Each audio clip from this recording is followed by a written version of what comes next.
Okay, we're going to start up here now for the daily rundown. There's a lot of sports going on. I don't know why. It's exciting to have 4 different sports going on at the same time. NFL draft. I have some articles about that. Probably sort of a mock draft featuring maybe like any team that you want. Maybe I can get some comments about that at wealthyfantasyfootball.com, so we can also stay focused on NFL football and the draft and how that affects and sort of works into the fantasy season coming up as far as season-long drafts. So we have a big focus on that in the summer months to help with that, and it starts with the NFL draft. So since the combine is done. Then also we're deep into NHL, of course, and NBA season, well beyond the trade deadlines and all-star contests, and looking still right into that. Today's slate on the NHL's season slate is the largest with 10 games today, so we're looking at that. Specifically, NBA is only 4, so tomorrow we'll look at NBA, and sometime this week I'll try to get out by the weekend a NFL draft initial sort of mock draft article that you all can really delve deep into as possible, and some things that you can do on your own time as well, as I always teach and train how to do some of these things. Now, the first thing I do as I look at, just got to get on the right page, my draft dashboard, I bring that up and I look at, let's say, by position. We should have this with all the players. All the players not showing up. Let's try this. Let's see here. Whoops. Let's try. You can browse by teams, but I want to go to top players today on the draft dashboard, as now it's at least showing. You should be able to break it down by position. Just go to position optimizer. But anyways, what I'm just looking for here is the minutes played in the last 3 games. So, for example, Panic for Arizona is at 14, 16, and 16. I wanted to show you something interesting for position by position on. There's probably an update. When this happens, it's just an update going on, so you can come back to it. Don't worry about it. But I was just interested in the Pittsburgh line with Crosby and Malgin, and they're playing Florida today. I noticed per the schedule. Let's see, NHL schedule, just to make sure. Scroll it down.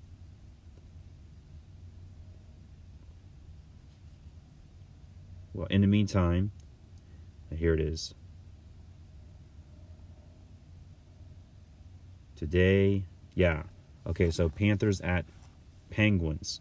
Malgin, the guy that's on the top line with Crosby, he's playing against his former team. So that's exciting. I'm looking at that, and you can get a cheap guy in there. You can afford Crosby today, which is, hard to reach a lot of times on a lot of slates. So that's cool for today. And then, so here at the DFS Army, once you head to the Domination Station, this is already up early in the morning at 6:30 a.m. So you can get all these games included on your slate. If you want to exclude, let's say, Anaheim, not a good team, you can do that. If you prefer to do that with any other team, I probably want it, and then submit that. Just to show you how it's looking for cash games in particular here for today, as we did our housekeeping already for what's going on in all sports. Oh, baseball I didn't mention. MLB, preparing for drafts, of course. So we got to get that going here sometime next week to get out an article, something that'll be effective in looking at season-long. I don't really get into season-long drafts. I mean, I have, but won't really do that. But more from a DFS daily points fantasy baseball perspective. So anyways, then what I do here is I try to lock in the players I want from a minimum perspective, to just look through to see who I want today, such as Crosby. I'm going to go kind of high on 30%. Let's see.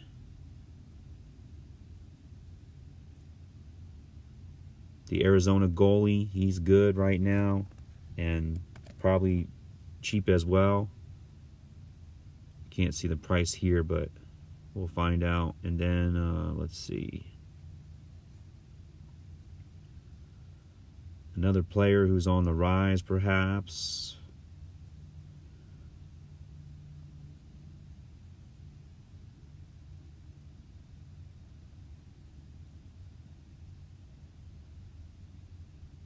Let's say with Dallas, you can't go wrong with this guy. He's getting a lot of minutes, I noticed. So putting his minimum amount in there as well. So you have two quality centers on your team on DraftKings or Fanduel. Well, this is set for Fanduel right now. Okay, so we have that set up, and then we want to go to, sorry for all the scrolling, just want to make sure we're not missing anything at the bottom. It's just a habit to make sure there's nothing at the bottom that we're not missing. Okay, so not missing anything there, but we need to filter our range of players and so forth. I'm taking out fourth line guys that are not starting. I can allow, but I prefer not to, the third line. Okay, we're not clicking allow skater versus opposing goalie, so we don't have to worry about that. That's not going to happen. Put in our 50 lineups. We're not actually entering 50 lineups at all because we don't have to. Optimal mode is fine. 3 unique players. That's good, so that we get enough differences in our lineups for what we're doing here. The purpose of this is that so that we can go ahead and see who are the best optimal plays on the slate. And that's going through the motion there, going quickly. I notice here up to 50 right now. As you can see, there's all of our lineups, and then you can scroll through and check all of them. Okay, go to the bottom, come back up, and now, as we can see here, just got to hit the right button to filter. Now we have our percentages of exposure to every player. Kucherov for Tampa, he's at 98%, so he went very heavy on him. Fully optimized. Ryan Pulock of the Islanders, the defenseman, 86%. Braden Point from Tampa Bay, 70%, and so on. So you can change exposure, you can change it per the points, and then reassess and do things like that. So that's a valuable tool right there. You can go by position, makes it really handy. I just clicked on center to see where we're at with like Crosby. It did stay at exposure of 30%, so I don't know why it didn't increase. But then Sagan or other center just stayed at the minimum 20%, so it's recommending Point and Soderberg for Colorado at the center position. So you can use these guys, of course, in your lineups, and then it's not scrolling down all the way because it's not on all. Once it's on all, you can scroll down to see who has high percentage of plays. You know, they're really about, let me count them up here real quick. 1, 2, 3, 4, 5, 6, 7, 8, 9, 10, 11, 12, 13, 14, 15, 16, 17. Only 17 players, if you notice, above 10%. If you want to take it to 5 or above, maybe 20 players that you need to worry about evaluating. Now, once you have that in mind, I don't want to do it right now, but you come back over here, and then you go to the menu, and you go to the, as I showed in previous videos, the research station to see if your research lines up with what the optimizer here brings about. So you can look at the differences. If you get agreements between the optimizer and your favorite or optimal plays in cash, then you have some definite winners there. At the end of the day, you got to check your line combos for every team, such as at your left wing lock.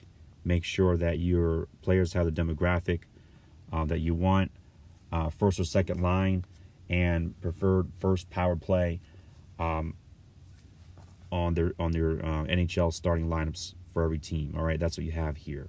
And pretty much other than that, make sure to also, though, check your daily Vegas lines and sportsline.com to see where it's currently projected at. Right now, there's nothing up this early to see which teams are projected for the highest point totals. All right, that's the